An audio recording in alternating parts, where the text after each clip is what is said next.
Okay, welcome back to our lecture. So we are just continuing the lecture. And remember in the first part we've shown how you can do the simple random sampling using Excel and Minitab. Now here we are continuing by showing another example on how you can generate your sample using certified random sampling. And remember, we need first to divide our population into a subgroup, which we call strata. And after that, we can now sample randomly from each stratum. So, and as we can see it, we have our example where we have the number variable that contain the individual that belong to our population, and we have 100. Okay, and we have the variable gender. In the first video it was sex, but it's still the same variable. And we know we have the male and the female. So we have to stratum, okay, male and female, and we have the variable age.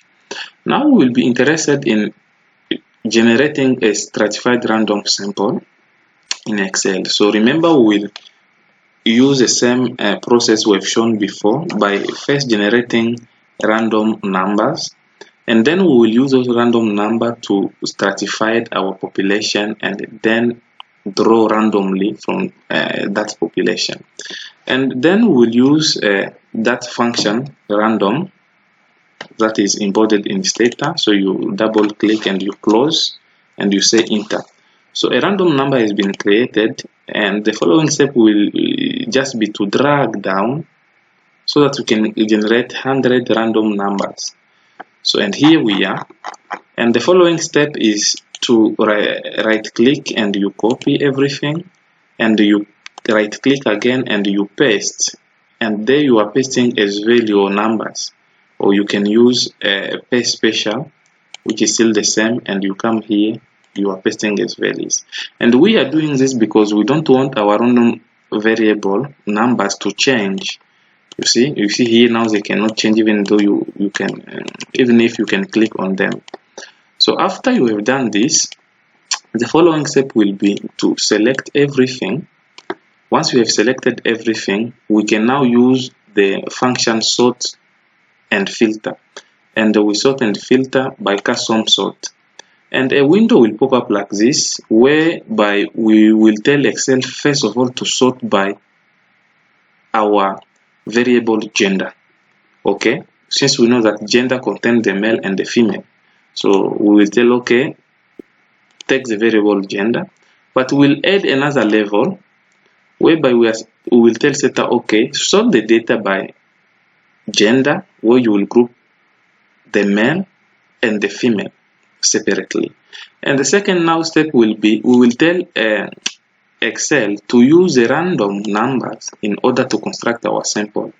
And here in this tutorial, or in this exercise, we want to select 30 individual from the 100 that constitute our population. So, and after we have done all of these things, we can now say okay.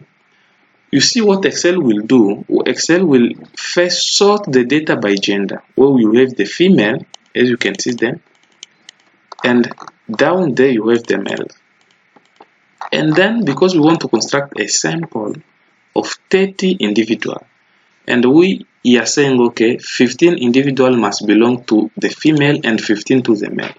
So in order to do that, you will just select the 15 first individual within the female, and this will be the individual that will be part of your sample.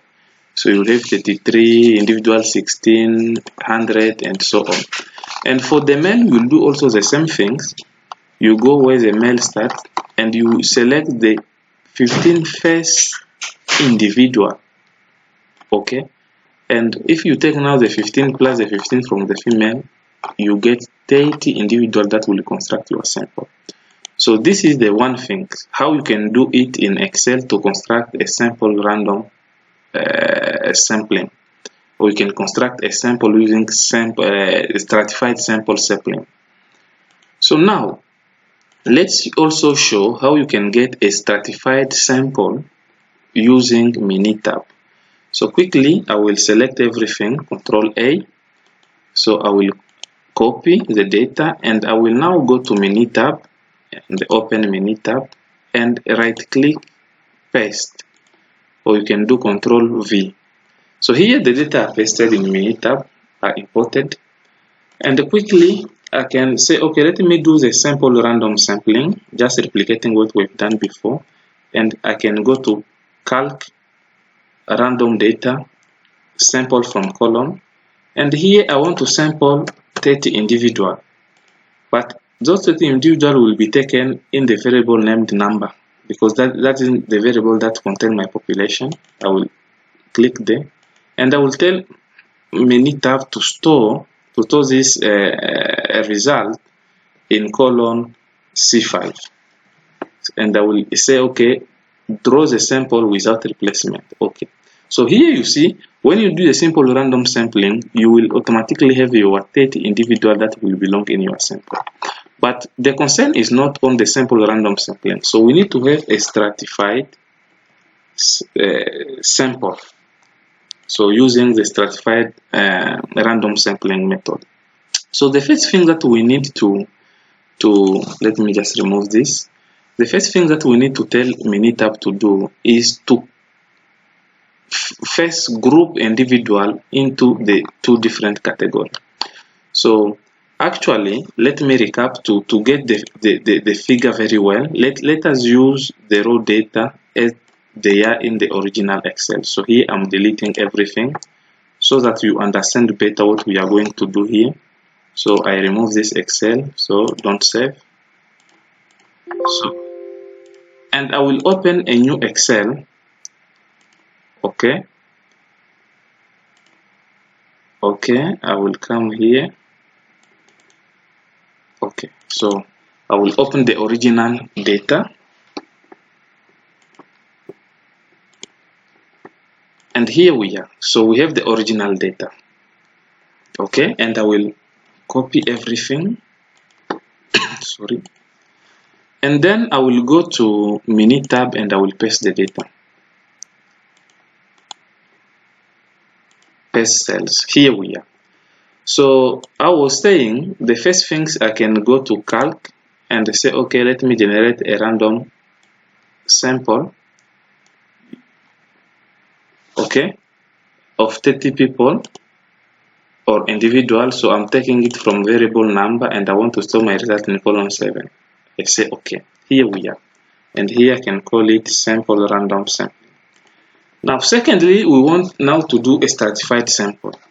The first things I can tell menu tab first to do the counting. I want to know what are the number and the percentage of people that belong to the male, the segment or the category of male, or the stratum male, and the female as well. So I will go to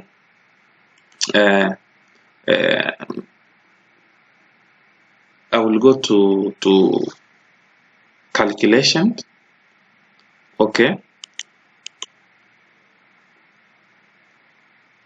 Sorry, 1 second. Calculation.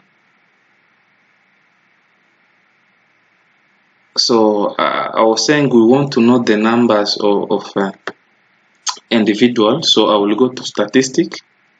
Okay, and I will say table below here. Okay, and I say table tell individual variable.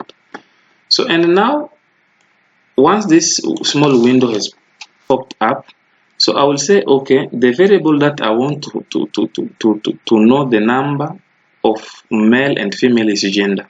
So I will take gender, and I will tell menu tab to count for me and give me the percentage. So and I will say store the result. Okay. So here we are. So you actually have two tally or two sub group where you have the female and the male. And the subgroup number 1, which is tally 1, is telling you that you have 62 individuals that are female and you have 38 individuals that are male. And these 62 individuals represent 62% of your entire population of 100. And the male represents 38% of your entire population of 38. So once I know this information, so now the second step in getting the stratified sample will be to split these individuals, okay, the 100 individual, into these two categories of male and female. Okay, so that is what we will do. So actually we use the term that is used here in MITAB is that we want to unstack the data. Okay, and to unstack the data, you will go to data. Okay, but before we unstack the data, let me start this so that you can understand it better. So I may be interested to know, because I want to draw a sample of 30 individuals, but by stratifying my population into these two subgroup, okay, so the female and the male. So because I'm interested in getting that sample of 30 individuals, so I need to know how many individuals I may take from the 62, which are the female, and the 38, which are the male. So to know that, you go to statistic, okay, you go to table, okay. We have done already this one. What I say, okay, to know that, you go to calc and you say calculator. Sorry. Okay, here we are. So now, once we are here, we want to tell MINITAB where we want to store the result. So we want to store this result that we will have in column C9. Okay, in column C9. So since we are interested to know how many individuals, okay, but remember we want to construct a sample of 30 individuals, but how many individuals will be taken in this 62 individual? So the variable that we put in here in the expression will be tally2, which belongs to column 8. So you click on tally, okay, and you will put the parenthesis here, and now we'll put a formula. We are saying that from tally2, okay, from tally2, for instance, for what concerns the female, we are actually telling MINITAB that in 62 individual, so we want to know the number of individual that we will take if we want to sample, to have a sample of 30 individual. So we'll multiply by 30, and then we will divide by 100. So this is the formula we are using here because we want to construct a sample of 30 individual, but we want to know in this 62 how many individual, if we want to draw 30 individual, we will take from the 62 in the category of female. So once we have written this formula, so now we will tell MINITAB to assign, to consider this as a formula. So assign as a formula, and after we've completed that, we can say okay. So actually that is what we have here, and we can call here this variable point data, or data point. Let me say data point. So this is a new variable. So actually what we have here is that because we want to construct a sample of 30 individuals, so from the female, because we know the female constitutes 62%, or there are 62 individuals, so we will take 18.6. So 18.6 is close to 19, so we take 19 individual, and from the male we will take 11 individual. Okay, so if you add 19 plus 11, it will give you an average number of 30 individuals that we want to be part of our sample.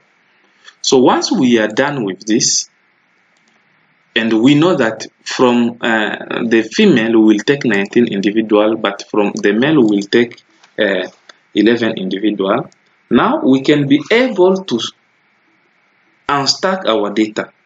So which means that we want to split the number of individuals in our population into these two categories, into these two tally, the male and female. Okay, so to do that, to achieve this next step, so you will just go to data, and you have here unstack column. You just click there, unstack column. Okay, so unstack, you have here now unstack the data in which column. So we want to unstack the data in the column C1, which contains the variable number. So we can take C1. Okay, now using which script? So we want to unstack the data by using the script gender, the variable gender, because we want to like separate the number of individuals that belong to the male and the number of individuals that belong to the female. So here we will put gender. We'll take C3 gender.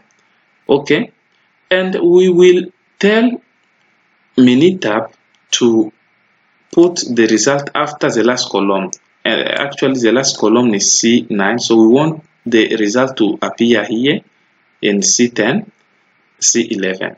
So, and we will automatically tell Minitab to name the column containing the unstacked data. And after we have completed all of this thing, we say OK. So what Minitab will do, it will now go to the number variable which contains our population and will take the female. Okay, as you can see, for instance, the person number 2 is a female. The reason why you see here number female, you have person number 2. The person number 4 is a female. You see you have 4. The person number 9 is a female. So that is what we are telling Minitab to do by just splitting our data into the 2 categories, okay, that we have, in the 2 stratum that we have. And Minitab has done that. Now the next step will be, we will now tell Minitab to take in these numbers of female. Okay, you can see they are up to 62. And remember here, so that the number of female, they are 62. And if you look at the number of male, they are only 38. You can see they are 38. So everything is matching correctly as we will wish them to be. And now the next step will be to tell Minitab to take 19 individuals from this individual randomly. So now the second step here, like we are applying the simple random sampling by telling Minitab to select 19 individuals from the category of female and to select 11 individuals from the category of male. So to do so, we can now go to the same command that we were using by doing calculation, random data, sample from column. And here we know that in the category of male, okay, in the category of female, sorry, we need to like select 19 individuals. So here we'll put 19 individuals, and those 19 individuals, we want to tell Minitab to take them in the number of female, which is C10. See this column here. So we'll select. So actually, Minitab will ask you, do you want to select 19 individuals from which column? So we are telling from column C10. And we will take C10, select them, and we will tell Minitab to store the result in which column? Column 12. So we'll say, okay, put the result in C12. And we are doing a sampling without replacement. So we will leave everything as they are, as they are in the default, and we'll say okay. So here we are. What we will have here is that Minitab will go in the number of female. We know there are 62, and we'll select 19 individuals. So if you scroll down here, you will see that the number of individuals, there are 19 that have been randomly selected. And here we can call this let me say sample female or subsample female. And then we will do the same exercise by going to calc, and we say random data sample from column, And here from the main we need to have 11, or to sample 11 or select 11, and we are telling Minitab to take this 11 from which column? Column C11. Look from this column, number of men, so it's C11, and we will tell Minitab to store them in C13, in column in column C13, and everything will be left as they are in default, and we say okay. And as you can see here, we have here you can say sample of men or subsample of men. So here we have 11 individual. So if you add the 19 plus 11 individual, they will give you a sample of 30 individual. So lastly, we can now tell Minitab to combine this result from the subsample of female and the subsample of male, to combine them in order to make one sample in one single column. So to do that, it simply means that we will tell Minitab to stack the data. Okay, to stack the data and put them in one column. So to do that, we will go to data and we say stack column. We click there, and this small window will pop up like this. Okay, so what we want to stack is that we want to tell the software to take the sample of female and the sample of male, okay, or the subsample of female and subsample of male, and put them in one single column. So, and we will come just down here, not a new worksheet, no, we want column of current worksheet, the same worksheet, and we will tell the software, okay, to do that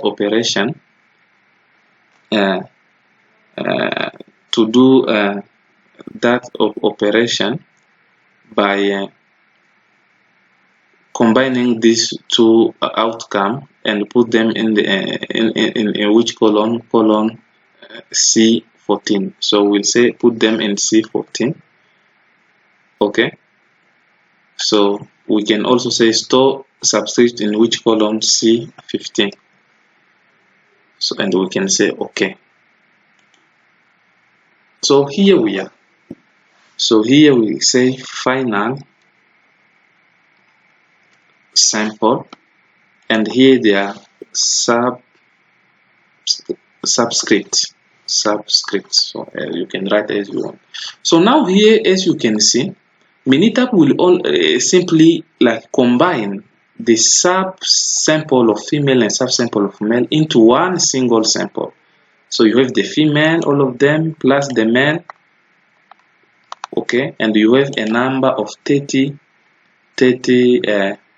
individual, and this individual 85 belong to the subsample of male. So that is how you can do the stratified random sample also using Minitab. So the process is very simple, just follow it and repeat, and you will get the same result. So now we can continue the lecture. As we have shown this, we will come again tomorrow on these two procedure on how you can get the sample random sample or the stratified random sample using both Excel and Minitab tomorrow in the practical.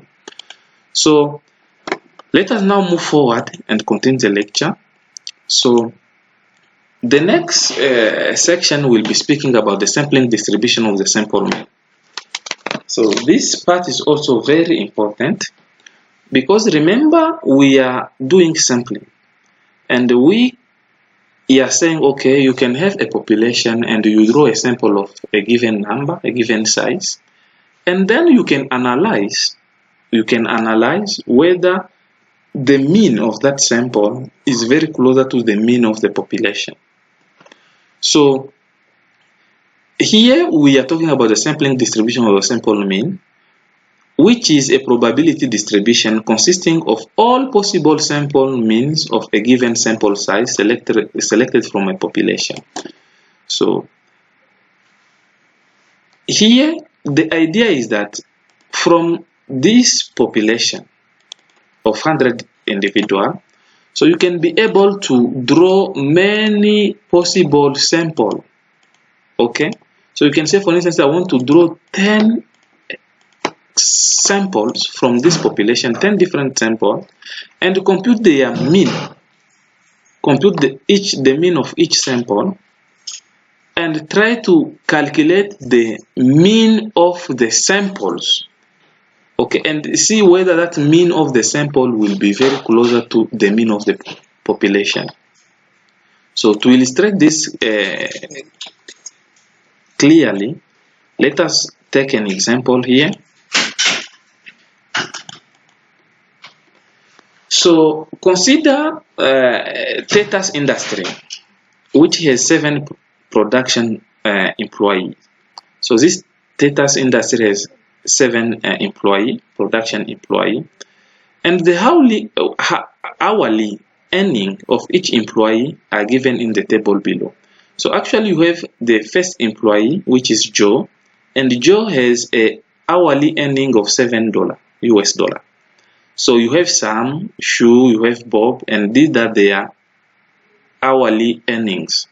So actually you have how many? 7 employee, okay, 7 production employee, and you have this variable which is the hourly earning, and each employee is affected to its own or his own hourly earning.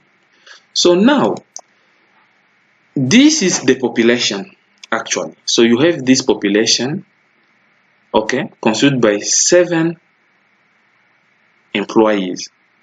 So one can ask you to determine the population mean. As you know, to get the population mean, we will just take the summation of each individual mean or hourly earning. So I will take the hourly earning of Joe plus the hourly earning of Sam, which is 7, plus the hourly earning of Shu, and so on, and I will divide by the number of individuals that I have in my population. So if you do that, you will have something like this. So in this chapter, we denote by the population mean by mu. So if you see mu simply means that you have, or you are dealing with the population mean.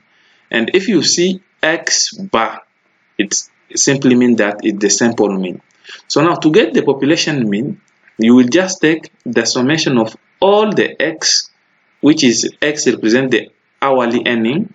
So actually X here stands for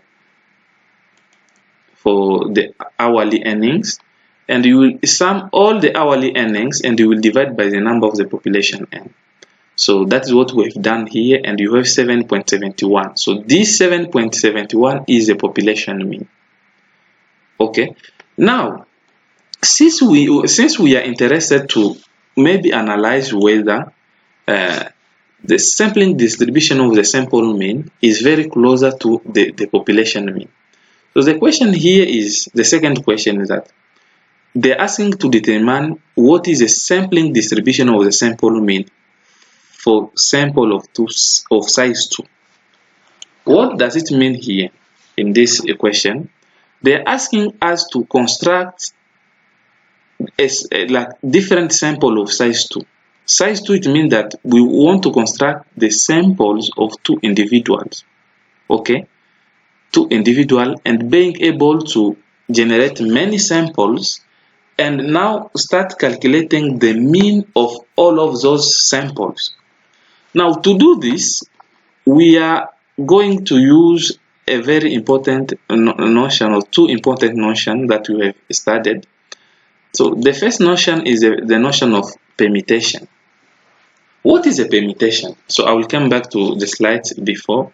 So a permutation is any arrangement of R objects selected from a single group of n possible objects. So if I have, for instance, 5, or let's say in our case, the hourly earning example, we have 7 individuals, 7 employees, and I want to construct a sample of 2 or of size 2. So which means that the first sample can have Sam and Joe, and can have Joe and Shu, and so on. So here we can first try to determine what is the permutation of those 7 employees if we take them in a couple of 2 individual. So as you know, this is a formula, a simple formula of permutation. So if I want to permit an object, okay, an object by taking a pair of R objects, this will give me a n factorial divided by n minus R factorial. So n here is a total number of objects. So if I have my population is 5, okay, I have 5, and I want to construct a sample of 2. So I can try to understand how can I permit those 5 individuals in a pair of 2 individual. So what I will do, I will take 5 factorial divided by 5 minus 2, okay, factorial. And in this case, I will have the factorial of 5. In this case, I will have 5 times 4 times 3 times 2 times 1 factorial divided by 5 minus 2, it will give me 3 factorial. So a factorial of 3 will be 3 times 2 times 1 factorial. And now I can have a number of possible permutation that I may draw if I want to couple 2 individuals from a sample or a population of 5 individuals. So this is the first notion we will use in order to determine the sampling distribution of the sample mean. The second notion we are going to use is a notion of combination. So a combination is a mathematical technique that determines the number of possible arrangements in a collection of items where the order of the selection does not matter. In combination, you can select the item in any order. So actually, if I want to combine, okay, to have a combination, and this is now the notion that we will apply in the example that we have just above this slide. So we will apply the notion of combination. So if you want to combine an object, okay, we want to combine an object by taking a object. So this will give us n factorial divided by r factorial times n minus r factorial. So this is the formula that we will use in order first to determine what are the possible combinations that we can draw in order to get the different sample that we can have in a given population. So to be very clear, let us go back to our example so that you understand what we are talking about here. So to arrive at the sampling distribution of the sample mean, so we need to select all possible sample of 2 without replacement. Remember, I have explained when you sample without replacement. So, and we will do it from the given population, and we know that our population is constituted by 7 employees. Then we can compute the mean of each sample. Okay, so if we want to construct a sample of 2 individuals without replacement, so we need first to know how many samples can we draw from a population of 7 employees. Okay, so now we apply that formula we have explained there. So that if you have a combination of 7 individuals taking 2 individuals from that population, it will give you n factorial divided by small n factorial n minus n factorial. So in our formula below, this small n stands for r. Okay, and then this will be the big N, which is the size of your population, and in our example we have 7 employees. So divided by 2, because we want to construct a sample of 2 individuals, it will be 2 factorial times 7 minus 2 factorial. So if you decompose this combination here, so you will have 7 times 6 times 5 times 4 times 3 times 2 times 1 factorial, and u divided by 2 factorial, 7 minus 2, so 7 minus 2 you will have here 5, okay, factorial. So now you can decompose this. Okay, 2 factorial will be 2 times 1, and you decompose 5 factorial and you have there, and once you simplify things, you can have 21 possible sample that can be drawn if we decide to construct sample of 2 individuals. So for more illustration, let us take the combination here. So below here you have the sample mean for all possible sample of 2 employees. So we can have the first sample. So remember we have shown that we can have 21st possible sample from a population of 7 individuals if we decide to take 2 individuals in each sample. So the first sample can be constituted by Joe and Sam. And what is the hourly earning of Joe is 7. The hourly earning of Sam is 7.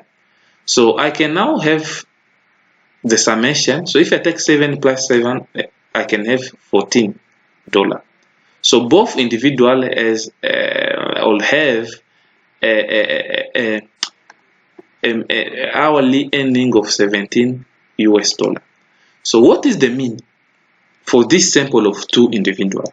You just take 17 divided by 2, and I will have $7.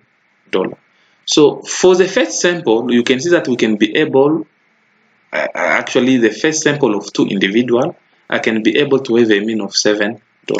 So the second sample can be considered by Joe and Shu, and this is their mean. The third sample, and so on, up until I will have the 21 samples by combining 2 individuals in a sample. And for each and single sample, I will have to construct the mean. I will have to construct the mean. So now, the sampling distribution of the sample mean will be now to calculate the mean of all of these samples, and we have 21st sample. So now I can take 7 plus 7.5 plus 7.50 and so on, and I divided by the number of samples that I have, which is 21st. That is what we mean by sampling distribution of the sample mean. So it simply means that from the different sample that we have constructed, we can also be able to calculate the mean of the samples. And then now we take that mean of the sample and we compare if it is closer to the mean of the population. So if we go down, that is what we have found. So now the sampling distribution of the sample mean in this case will be the sum of all sample mean, and we divide by the total number of sample. So that's what we have done here. We have 7 plus 7.5 plus 8.5 divided by 21. And then if you do this calculation, it will give you an average mean of the samples. Okay, so you have the mean of the samples of 7.71. So, and if you look the mean of the sample, which is 7.71, and you go up where we calculated the mean of the population, okay, the mean of the population, it is 7.71. You see that we have the equal mean. So actually the mean of the population, or the mean of the sample, is equal, is the same as the mean of the population is, and it is centered around $7.71. So if we want to calculate what we have called previously the sampling error, remember the sampling error, we said that the sampling error is the difference between a sample statistics and its corresponding population parameter. So, and in our case, we know that the population mean was 7.71, but the sample mean was also 7.71. So if you want to determine the sampling error, in this case will be 7.71 minus 7.7, and it will be 0. So in this case, the sampling error is 0, and it's simply saying that our sample mean, or the mean of our samples, is exactly the same with the mean of our population. So that is how we said that we can just go through sampling if we want to understand what is the hourly earning of a given population. We just construct samples and we compute the mean of those samples, and the mean of that sample will be very closer or equal to the mean of the true population. So that is what we understand, or we are saying on the notion of sampling distribution of the sample mean. So this is very important to know. So now let us move to our big part, like our second section, which is the central limit theorem. By central limit theorem, or what is the central limit theorem? So this theorem states that if all sample of a particular size, so if all sample of a given size are selected from any population, so the sampling distribution of the sample mean is approximately a normal distribution, which is similar to what we call the Gaussian distribution. So this approximation improves with larger sample. What does it mean? So in our example, we show that we could be able to construct 21 samples of 2 individuals, okay, and be able to construct the mean. So what we are saying that if you construct the mean of the sample, that mean of the sample will be very closer to the true population mean. But that precision will be very greater when you have a very big sample size. And consider we had a very larger population and we decide to draw randomly several samples from that larger population. So the central limit theorem is telling you that if you draw sample from a particular population, okay, the sampling distribution of the sample mean, so actually the mean of all of those samples you will draw from that particular population will have tendency to be very closer to the normal distribution. So, and you remember the normal distribution is a distribution where both sides seem to be equal and the variance is constant. So that is what states the central limit theorem, which is a very important theorem in econometrics, in statistics, and in economics. So when you have a very larger population like that one of South Africa, and you decide to draw several samples from that population, you will understand that what you are studying, the mean of a particular study, like let's say the mean income, you want to understand the mean income. That mean income of the different samples, okay, will be very closer to the true mean of the entire population in South Africa. So that is what states the central limit theorem. Very important to know. So now there are 2 conditions for the central limit theorem to hold. So actually, if you want this theorem to express exactly what we have in this slide, so there is 2 conditions. The first is that when the shape of the population is not known, okay, a sampling distribution will be close to a normal distribution with a sample of at least 30 observations. So consider you don't know the shape of the population. So the number, the exact number, it can be an exact number of your population. And the central limit theorem is saying that if you have a very big number, so you have a very big number of your population, but that big number you don't know, okay, it can be, okay, we don't know really the distribution of income in South Africa, if we take South Africa as a population. So we can decide to draw samples. We do different samples. It can be one sample, and we say, okay, we will try to understand the distribution of income in South Africa by drawing a sample. And we compute the mean of income in that sample. So what this condition is saying here, so the mean that you will get from the sample you will construct will be very closer to the true mean of the population, okay, in the case where the shape of the population is not known, under one's condition.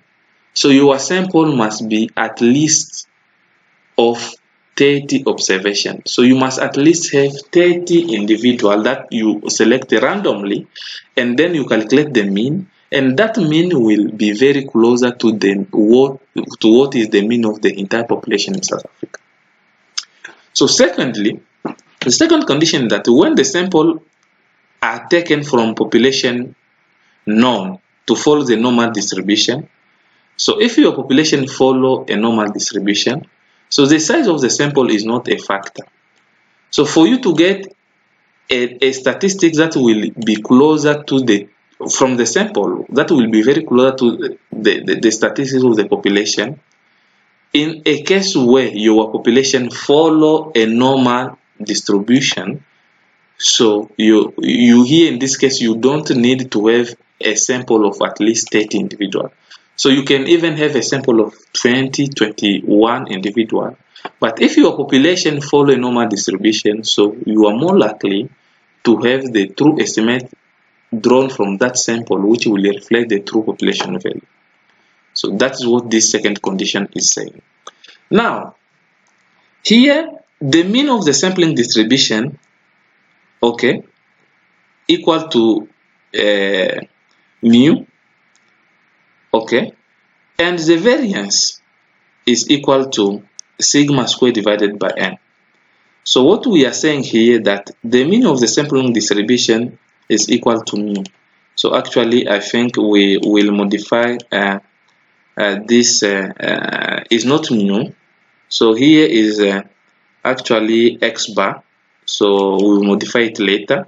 So the mean of the sampling distribution is equal to sigma bar, okay, and the variance is equal to sigma squared divided by n. So if you want to have the mean, so you of the sampling distribution, so you just take the mean for each and every single sample, and you divide it by the number of the possible sample that you can draw from your population. So we denote that by let me just change it quickly. So I'm saying, so okay, so no, I'm actually saying insert, and I will go here, okay, and I will take this. So it's actually,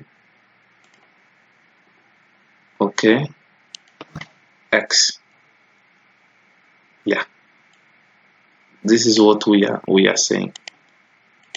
So the mean of the sampling distribution is denoted by x bar, and the variance can be obtained by taking sigma squared divided by n. So this, we know that this is the variance, but we know we can also get the standard deviation of the sample mean. So the standard deviation of the sample mean will be obtained by taking sigma divided by square root of n. So this is a very important formula that we will use in order to draw some inferences. So in sum, we are saying that the mean of the sample mean is exactly the mean of the population. So the standard deviation of the sample mean, okay, the standard deviation of the sample mean will also be exactly the standard deviation of the population divided by the square root of the sample size. Okay, so this is very important to know, that if you want to generate the mean of the sampling distribution, you just take the mean of each and every sample, you divide it by the number of the possible samples. And the standard deviation can also obtain by taking sigma divided by square root of n. So quickly, so now how can we apply the central limit theorem in order to calculate probability that a sample mean, okay, the mean of the sample distribution follow in a particular region?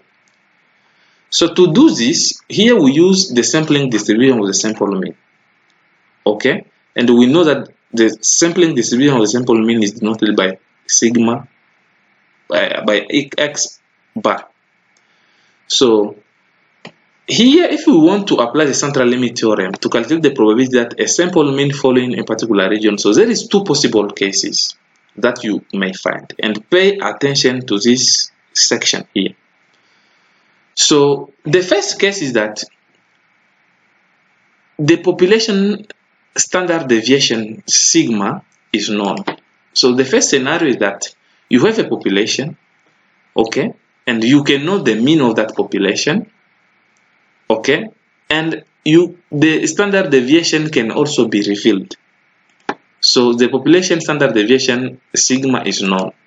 So if the standard deviation of the population is known, so here in this scenario, in this first case, we use the following formula. So we use actually the corresponding z value in order to determine whether the sample or the sampling distribution of the sample mean fall under a given particular region.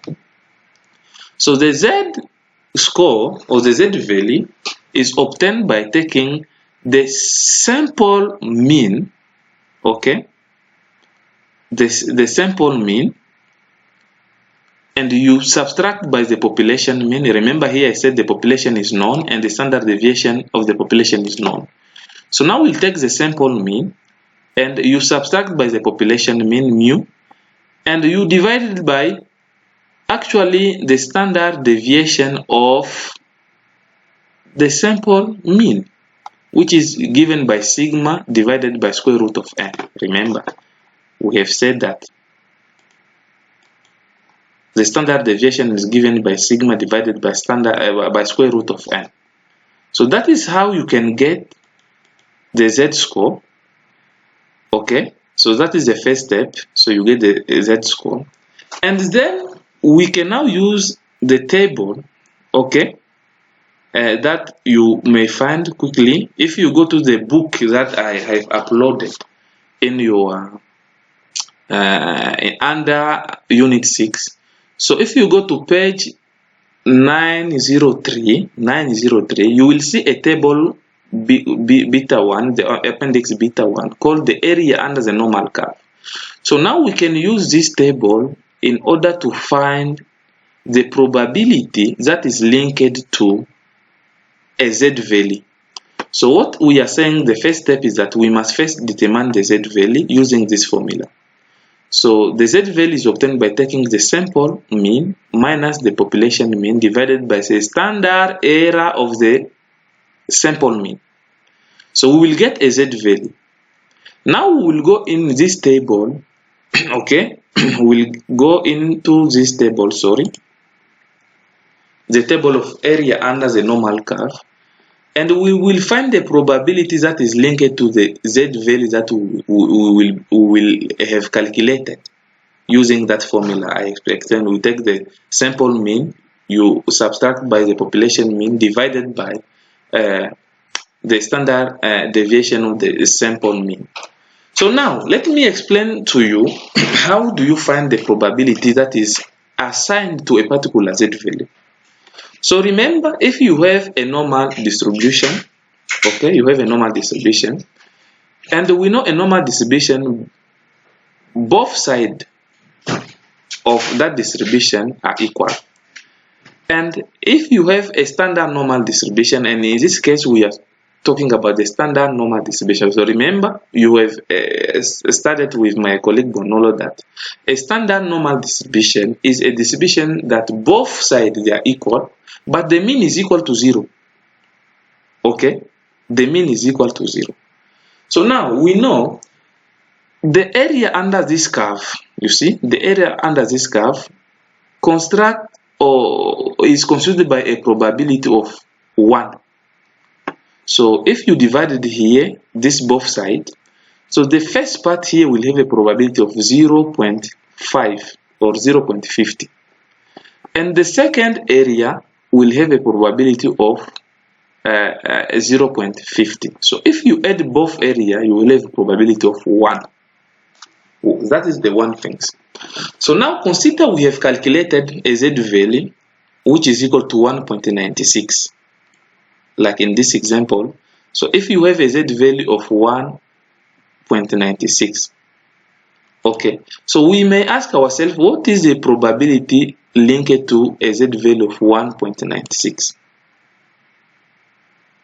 Okay, so we can now go here. We have the Z value, and we know, we scroll down, we go down, and we said, okay, what we are trying to find the probability of a Z value equal to 1.96. So we have 1.90 here. So to have 1.96, we will take this row and we jump to the column. So if you take 190 plus 0.06, so you have 1.96. So now we will go there at the intersection of these two value, 190 plus 0.06, which form 1.96. We have a probability of 0.4750. Okay, and that is what we have. So the probability of Z, or of a Z value, that is equal to 1.96. So remember, here you have 0. So at the left hand side you have negative values, and at your right hand side you have positive values. So the probability of Z, okay, to be equal to 1.96, and you can put 1.96 somewhere here, that probability is 0.4750.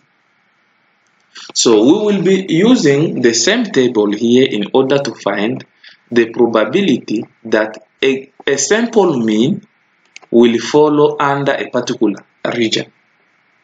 Okay, so this is the first scenario that we have here when we know the mean of the population and the standard deviation. So we use a Z value in order to find the probability that the Z value, okay, or the sample mean will follow under a particular region.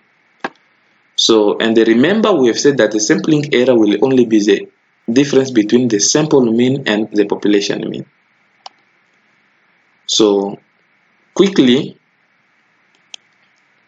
the second scenario is that the population standard deviation cannot be revealed. So you have the standard deviation of the population is unknown, is not known. So in this case, if the standard deviation of the population is not known, so we use the T distribution, okay, to replace the Z distribution.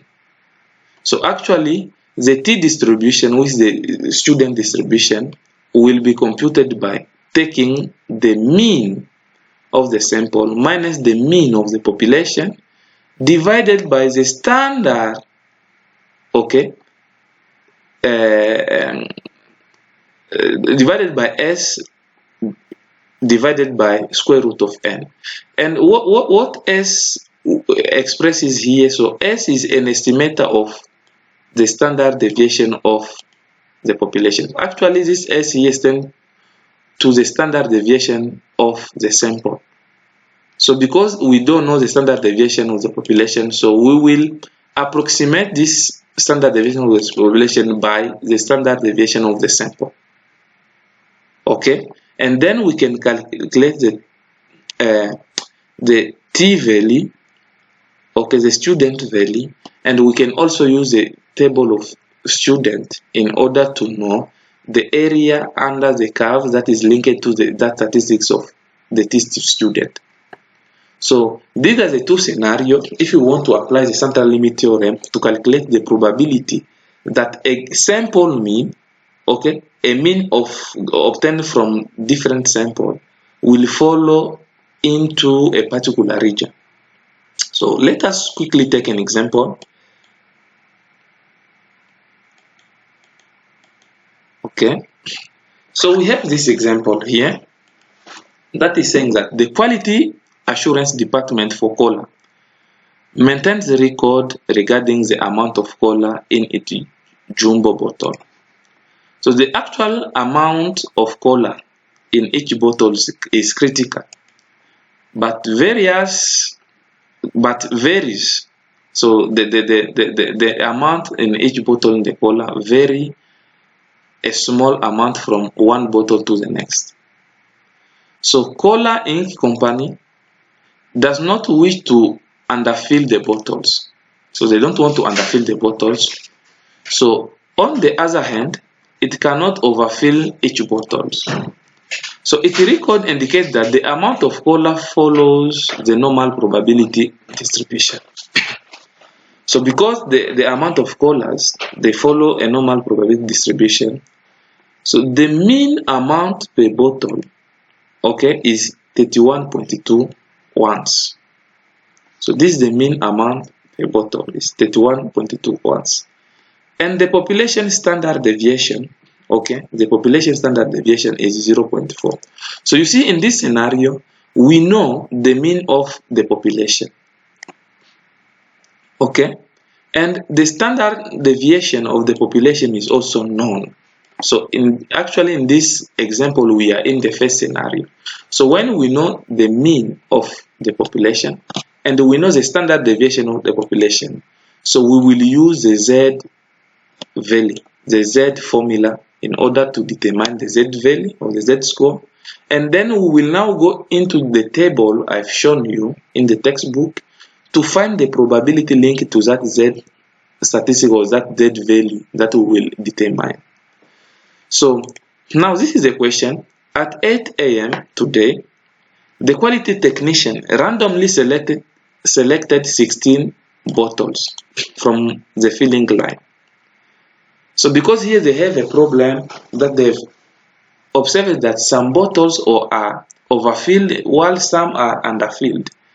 And they don't want to have that. So they want to have bottles that are correctly filled. And they decided to say, okay, we can draw a sample of 16 bottles and analyze. But they know that the mean, the average per bottles is 31.2 ounce with a standard deviation of 0.4. So now to continue the question, the mean amount of cola contained in the bottle is 31.38 ounce. So actually this is the mean of the sample. Remember, they selected 16 bottles and they calculated the mean, which is equal to 31.38. So now the question is that, is this an unlikely result to find a mean of 31.38?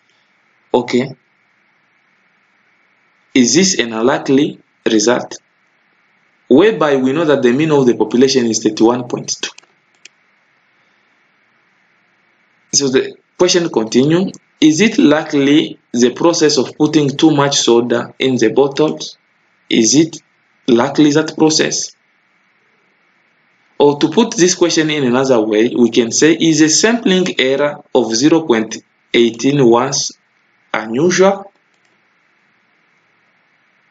Okay, so that is the question that is asked. So in order to resolve this one, the first thing is that we must determine the Z value. Since we know that the standard deviation of the population is known, so we can use all of this information. And to do that, we can now follow the first step.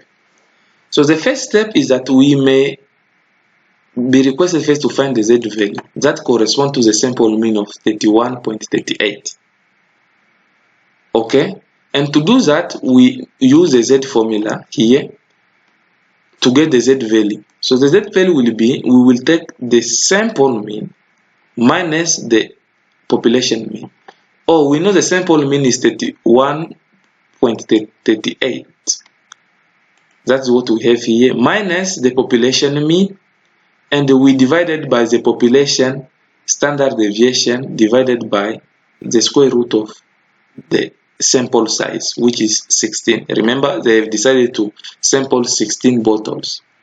And this Z value, if we do this calculation, we'll get a Z value of 1.80.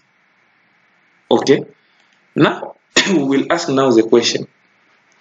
Since the Z value corresponding to a mean of 31st, okay, to 31.38 is 1.8.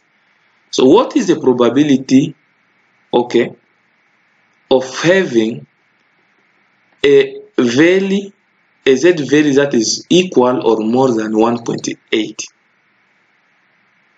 Okay, so now we will go down. Let me go down and I will explain to you carefully the process we are going through. Here we are. So in the second step, we must now find the probability of observing a z value that is equal or greater than 1.8. So, and remember, we have said for a standard normal distribution, the mean is equal to 0. And here you have the left hand side of 0, you have a probability of 0.50. And the right hand side, you have a probability of 0.50. Okay? So if you add both probabilities, you will have a probability of 1, which covers the area under this curve.